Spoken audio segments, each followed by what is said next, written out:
따라합니다. 삐뚤어짐과 행복. 어느 라디오 프로그램이 있었는데요. 이 프로그램은 사회에 그늘지고 소외된 사람의 관심, 발걸음, 손길이 미치지 못한 곳에서 세상의 기쁨과 행복을 전해주는 귀중한 숨은 전령자들을 발굴해서 서로 미담을 나누는 그런 프로그램입니다.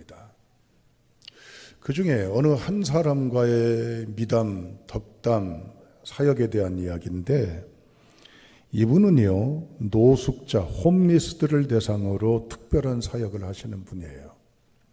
홈리스를 위해서, 노숙자들을 위한다면 먹을 것, 잘 것, 쓸 것, 입을 것, 씻을 것을 제공해 주면 그게 적합하잖아요. 그런데 그런 사역을 안 해요. 어떤 사역이냐? 인문학을 가르쳐요. 인문학이라고 하는 건 뭘까요? 사람이 사람답게 살아가는 판단과 또한 이제는 정신을 갖는 학문, 그걸 깨우쳐주는 학문이 인문학이에요. 아니, 노숙자에게 필요한 건 먹고 자고 입고 씻고 머무는 거잖아요. 그런데 그렇지가 않아요. 아니, 왜 인문학을 가르쳐 줍니까? 노숙자들에게 그것이 무슨 연관이 있고 상관이 있단 말입니까? 그러니까 이분의 말이 노숙자들에게 밥 사 먹으라고 돈 몇 푼 던져주고 또는 건네주고 그들을 돕는다고 하는 건 이것이 변하지 않으면 아무 소용이 없습니다. 자, 예를 들어 돈을 받았다고 합시다. 그러면 어떤 정신이나 의식이나 마음가짐이 달라지지 않으면 그 돈 가지고 술 사 먹습니다. 그 돈 가지고 담배 사 피고 그 돈 가지고 얼마 되지도 않는데 자기들끼리 도박합니다. 그러면 그 생활이 계속 반복됩니다. 그래서 제가 인문학을 가르치는 이유가 뭐냐? 왜 우리가 살아야 되는지, 사람으로서의 자세의 본분, 나아갈 방향이나 바람직한 것이 뭔가에 대한 심적인 자세, 태도를 고쳐주지 아니하면 삐뚤어진 채로 삽니다. 여러분, 일찍이 성경은 잠언 곳곳에 모든 지킬 만한 것 중에 더욱 내 마음을 지키라. 생명의 근원이 이에서 남이니라. 행복이, 살아가는 삶의 희락이 어디서 나온다고요? 마음에서 나온다고 그랬어요. 마음 지키면 그 마음에서 마음을 돌보고 마음을 세우고 마음을 강화하고 마음을 풍성하게 하면 생명이 여기서 나온대요. 환경과 조건 물론 중요하죠. 나는 이래, 나는 팔자가 이래, 신세가 이래, 내 운명이 이래. 물론 괴로울 수도 있습니다. 수많은 경쟁 가운데 저 뒤에 허덕이며 갈 수도 있어요. 그러나 그게 제한점이 아니에요. 성경은 가감없이 우리에게 희망의 메시지를 줍니다. 네 마음이 보물창고야. 네 마음이 권세고 네 마음이 인생을, 불행을 여는 마스터 키야. 여러분, 일찍이 우리가 상고한 잠언서 1장이나 8장에 보면 이 행복에 대한 메시지를 하나님은 심지어 의인화법으로 이렇게까지 우리에게 애달게 요청하고 계셔요. 잠언 1장 20절부터 26절에 보면 지혜가 그러면서 길거리에서, 광장에서, 길목에서, 성문 어귀와 성중에서 소리 지른다고 그랬어요. 부르짖는다고 그랬어요. 뭐라고요? 들으라고, 깨달으라고, 배우라고, 점검하라고. 지혜가 우리에게 소리치고 있다고 그랬어요. 거기만 그랬습니까? 잠언 8장 1절부터 4절에 보면 지혜가 명철이 부르지 아니하느냐, 소리를 높이지 아니하느냐, 길가에, 내거리에, 성문 곁에, 문어기에, 여러 출입하는 문에서 그랬어요. 오늘 이 자리에 우리 나왔습니다. 일주일 동안이요. 아무 일 없어서 그냥 평온하게 잘 지냈으니까 지난 한 주간 좋구나 하고 이제 마음의 숨을 탁 내려놓고 사고 없고 편안히 지냈으니까 행복해. 그러면 끝이에요. 하나님은 일주일 동안 생활의 곳곳마다 우리로 하여금 인생의 바람직한 행복의 키워드를 비롯해서 행복의 메시지를 사방에 두셨어요. 내 속에서도 일어나고 있잖아요. 내 스스로가 말하잖아요. 진영아, 그건 아니다. 그렇게 하면 안 된다. 그거 하지 말자. 그건 아닌 것 같다. 그런데 우리는 나하고 상관이 없거든요. 뭐 영양가 없는 거거든요. 그냥 귀퉁으로 흘려 보내고 눈 감아 보내고 뒤로 그냥 외면해 버리고. 그래서 우리가 삐뚤어진 겁니다. 오늘 성경은 다시 우리에게 말하려고 합니다. 지혜에 관한 이야기입니다. 오늘 성경 14장 1절은 이 지혜를 의인화시켰어요. 의인화시키되 여인으로 이제는 인물화시켜서 지혜의 중요성을 강조합니다. 1장 다 같이 읽어보겠습니다. 시작. 지혜로운 여인은 자기 집을 세우되 미련한 여인은 자기 손으로 그것을 허느니라. 둘 중에 하나예요. 지혜를 택할래? 미련을 택할래? 지혜로운 여인을 받아들일래? 미련한 여인하고 살래? 세울래? 헐래? 둘 중에 하나예요. 둘 중에 하나 택하라 그 말이야. 이 말은 자칫 잘못하면 여성 폄훼가 되어서는 안 돼. 우리말로 여자가 잘 들어야 돼. 여자가 며느리를 잘 맞아야 돼. 아니 그러면 사위는 어쩌고? 그 얘기하는 게 아니에요. 마치 여성 하나가 가정 운명을 좌우한다는 여성에 대한 중요성을 강조하는 게 아니고 지혜를 여성으로 묘사했어요. 지혜를 따라 살래? 네 멋대로, 네 고집대로 대충 흘려보내고 네 마음대로, 네 하고 싶은 대로 살래? 지혜를 따라 살면 뭐라고요? 집을 세워. 반상두각이죠, 여러분들. 그러나 미련하게 살면 사상두각이요. 모래성에 집 지은 거예요. 선택지는 뻔한 거 아니에요? 아니 누가 무너지고 싶어요? 누가 불행하고 싶냐고요? 누가 행복해야지요? 누가 이제는 온전해야 할 거 아닙니까? 그런데 안 들어요. 오늘 이 자리에서도 안 들려. 그냥 오는데 조금 찔끔 왔다가 그냥 사라져. 내가 딱 철옹성으로 버티고 있어. 내 사상, 의식, 고집, 관점, 내 철학, 가치관, 본인은 괜찮대. 본인이 이 정도면 잘 살고 있대. 괜히 건들지 말래. 나는 괜찮으니까. 천만의 말씀. 전하는 설교자도 들어야 될 말씀, 새겨야 될 말씀, 대입시켜 비춰서 검진해야 될 말씀인 줄로 믿습니다. 여러분 오늘 이 지혜를 강조하다가 뚝 건너뛰어 14절로 가봅니다. 14절 읽습니다. 시작. 마음이 굽은 자는 자기 행위로 보응이 가득하겠고 선한 사람도 자기 행위로 그러하리라. 아멘. 여기도 선택지예요. 양갈래예요. 마음이 굽은 자, 마음이 선한 사람. 가득하다. 뭡니까? 가득하다. 보응을 받는다. 행위대로 보응된다. 똑같은 표현은 없지만 두 가지의 구도가 있어요. 선택하라는 거예요. 마음이 굳게 살래. 이제는 선한 사람으로 살래. 결과는 똑같아. 네가 마음이 굽은 대로 너는 결과 받아. 네 한 대로. 네가 선한 사람으로 살래? 그러면 선한 대로 결과물, 열매, 결실 네가 얻어. 선택해. 그 말이에요. 여러분 이 본문을 읽어보면 조금 이해가 안 되는데요. 카톨릭과 우리가 같이 쓰는 공동 번역에는 이렇게 쉽게 알아듣기, 이해하기 쉽게 이렇게 번역되어 있어요. 마음이 비뚤어진 사람은 그 행실로 쓴맛을 되씹고 착한 사람은 그 행동으로 단맛을 한껏 즐긴다. 조금 더 이해가 되죠? 마음이 삐뚤어진 사람은 쓴맛 본다 그 말이에요.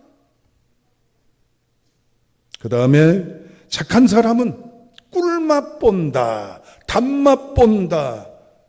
또 단맛 본다니까 객기스러운 마음의 소리. 당뇨가 있는데요, 그런 소리 하지 마시고 둘 중에 하나 선택하세요. 삐뚤어지게 살래요? 착하게 바르게 살래요? 10중 8구 바르게 산다고 그러죠. 아무요, 그래야죠. 그러나 우리는 우리 자신 모르게 삐뚤이가 되어 있습니다. 삐뚤어져 살아갑니다. 그러니까 쓴맛을 늘 보는 거라. 결국 안타깝게도 내가 누리고 살아가는 이 삶의 성적은요, 내 결과물일 수도 있어요. 내가 삐뚤 성적의 소산물이고 추수물이라고 할 수도 있어요. 내가 달게 살아가고 행복하게 살아가는 이 모든 여건, 행복을 누리는 여건은 결국 내가 심고 뿌리고 가꾼 결과물일 수가 있습니다. 할렐루야. 오늘 성경은 얘기합니다. 삐뚤어지지 말라는 거예요. 삐뚤어지지 말라는 말은 영어 성경에 보면 이렇게 나와 있습니다. 어떻게? 믿음이 없다, 그렇게 나와 있어요. 그러니까 마음이 굽은 자는, 이 말은 믿음이 없는 자는 그 말입니다. 여러분, 믿음이 없다는 것은 뭐지요? 단순히 명사형이 아닙니다. 믿음이란 단순한 명사가 아니라 고백하고 선언하고 행동하는 거예요. 마음이 비뚤었다는 얘기는 쉽게 말하면 이 얘기입니다. 믿음은 뭐예요? 언어예요. 믿음은 뭐예요? 마음 생각이에요. 믿음은 뭐예요? 행위예요. 그러니까 쉽게 말하면 이 얘기예요. 말이 삐뚤어지면 삐뚤은 대로 네가 쓴맛 보고 산다.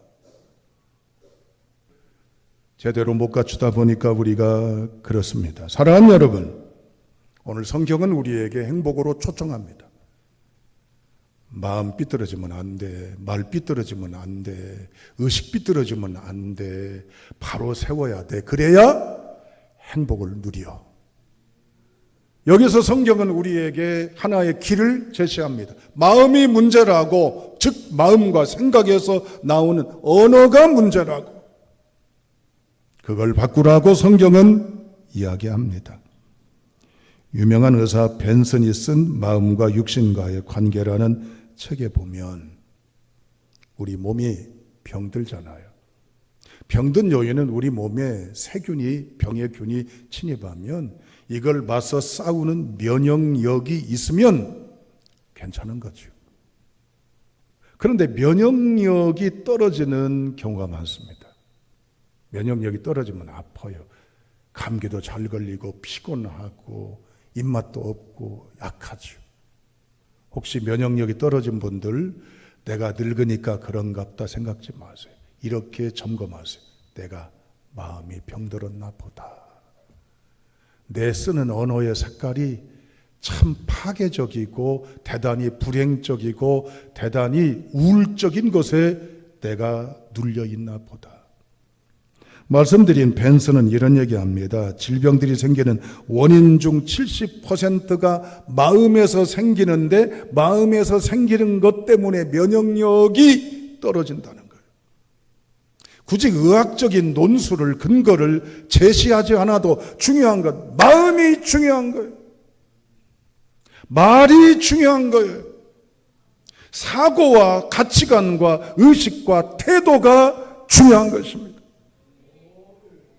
여러분, 성경은 이야기합니다. 잠언 17장 22절에 솔로몬은요, 의사도 아니잖아요. 해부학도 해본 거 아니잖아요. 그가 생리학을 연구한 것도 아니잖아요. 그런데 이렇게 얘기합니다. 말하기를요, 마음의 즐거움은 양약이라도 심령의 근심은 뼈로 마르게 하느니라.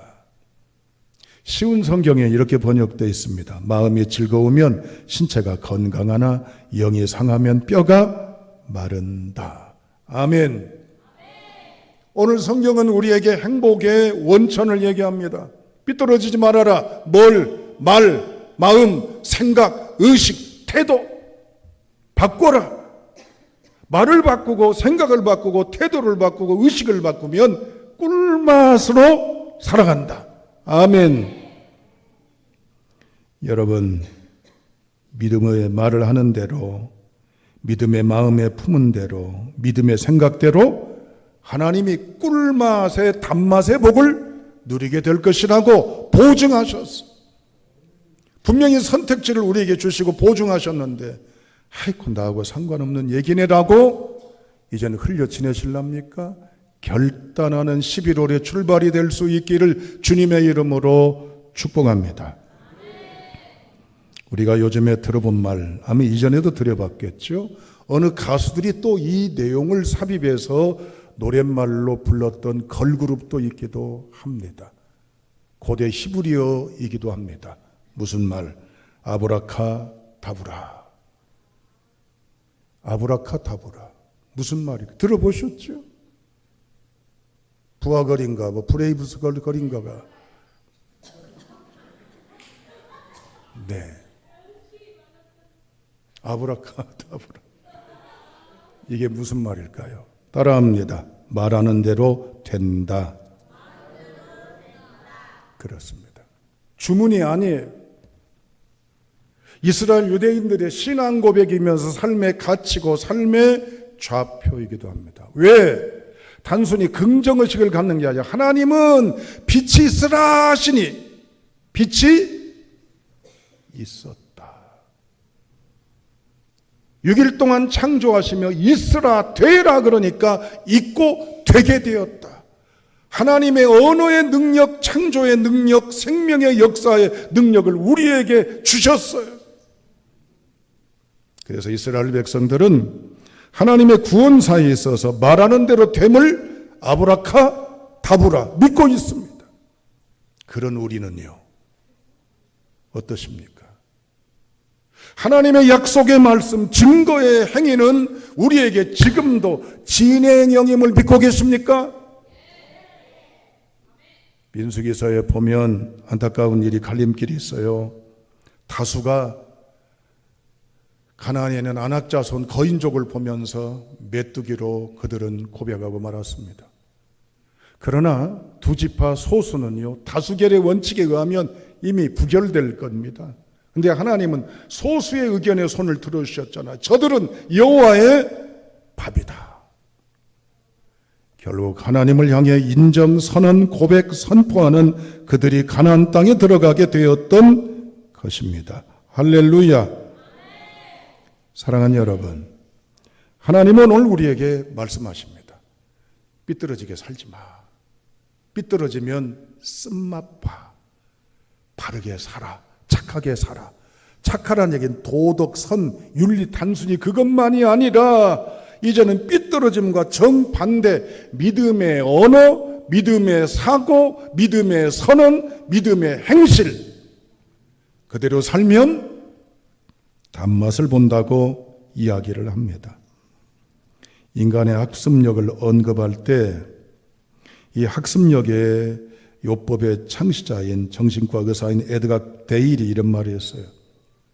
읽는 것은 학습력이 10%, 들은 것은 학습력이 20%, 본 것은 학습력이 30%, 또한 보면서 들은 것은 50%, 말한 것은 70%, 말하면서 행동하는 건 90%. 여기서 중요한 건 뭘까요? 말하는 거예요. 그리고 지켜가는 거예요. 할렐루야. 사랑하는 여러분, 하나님 앞에 온전히 믿음의 언어를, 소망의 언어를, 생명의 언어를 내 입에서 떠나 이것이 결실을 맺도록 해야 될 줄로 믿습니다. 결론입니다. 여러분, 더러운 말을 하지 않기를 권합니다. 에베소 4장 29절에 무릇 더러운 말은 너희 입 밖에도 내지 말고 오직 덕을 세우는데 소용되는 대로 선한 말을 하여 듣는 자들에게 은혜를 끼치게 하라. 더러운 말은 입 밖에도 꺼내지 말래. 음담, 패설, 욕하고 그런 것도 포함되지만 에베소서에 말하는 것은 바로 험담입니다. 여러분, 일주일 동안 흉보는 버릇을, 흉보는 체질을 바꾸시기를 주님의 이름으로 축복합니다. 험담을 이제는 멀리하시고 칭찬, 축복의 성도가 될 수 있기를 주님의 이름으로 축원합니다. 두 번째, 남의 용기를 꺾어서는 안 돼요. 예수님 무시무시한 말씀하셨어요. 형제를 나가라고 말하는 사람은 지옥불에 던져진다고 그랬어요. 나가라는 건 뭐예요? 이제 끝난 사람, 가망이 없는 사람, 너 죽어, 너 필요 없어, 너 없어져야 돼, 이런 말 하는 사람 지옥불에 던져진다고 그랬어요. 홧김에 성질 나니까, 분이 나니까 툭하니 터뜨려버린 이런 말, 두려워 떨림 속에 이제는 브레이크를 달아야 될 줄로 압니다. 청소해서 제해야 될 줄로 믿습니다. 삐뚤어지면 쓴맛을 봅니다. 세 번째, 거짓말하면 안 됩니다. 거짓말 하루에 몇 번이나 하실 것 같아요? 아까 일부 때 물어봤더니 어떤 분이 3번이요 그러더래요. 그런데 캘리포니아 대학에서 우리가 하는 거짓말을, 물론 미국 사례이긴 하지만 소형 마이크를 부착해서 분석을 해보니까 의례적인 말까지 포함해서 과장, 뻥 등등까지 포함해서 하루에 200번 이상을 한다는 거예요. 7분에 1번 꼴. 우리는 아닌 것 같으죠. 우리가 이것이 많습니다. 여러분, 삐뚤어진 거짓말, 부정적인 말, 축소시키는 말, 불행의 말에서 자유할 수 있길 주님의 이름으로 축원합니다. 우리가 해야 될 말은 무슨 말일까? 살리는 말, 세우는 말, 잘되게 하는 말, 격려하는 말, 위로하는 말, 축복적인 말, 밝은 말, 생명의 말. 아멘. 자, 30초 시간을 주겠습니다. 옆 사람은 이제 실습을 할 거예요. 1부 때도 했어요. 갑자기 시키면 그냥 끝나요. 그러니까 잘 마음에 새기시고, 내 옆에 계신 분을 진짜 축복하고 싶은 말, 그냥 의례적인 립 서비스 말고 진짜 오늘 이분하고 마지막 대화라면 마지막 축복하고 싶은 말 준비됐나요? 네. 자, 자, 옆 사람하고 마지막 축복의 말 시작.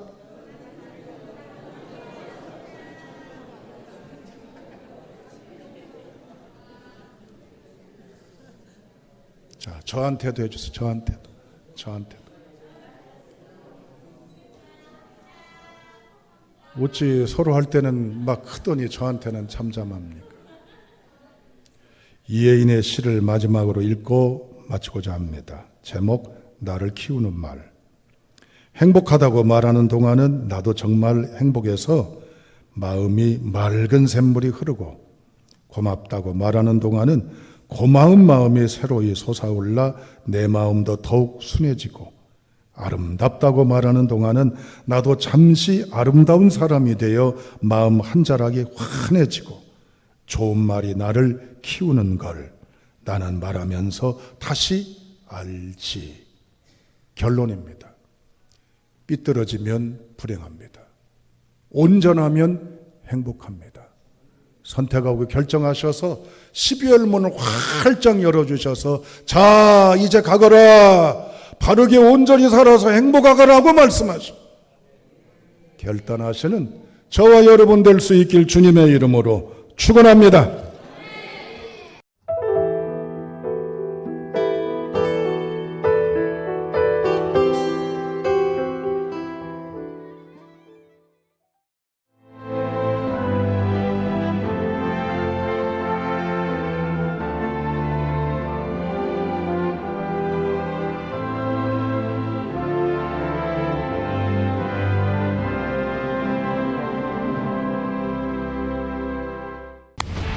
생명의 땅, 으뜸 전남이 새로운 미래를 만들어갑니다. 산업의 기초부터 미래 첨단 산업까지 함께하는 기업의 답을 드립니다. 기업이 더 넓은 세계로 더 밝은 내일로 나아갈 수 있도록 전라남도가 함께하겠습니다.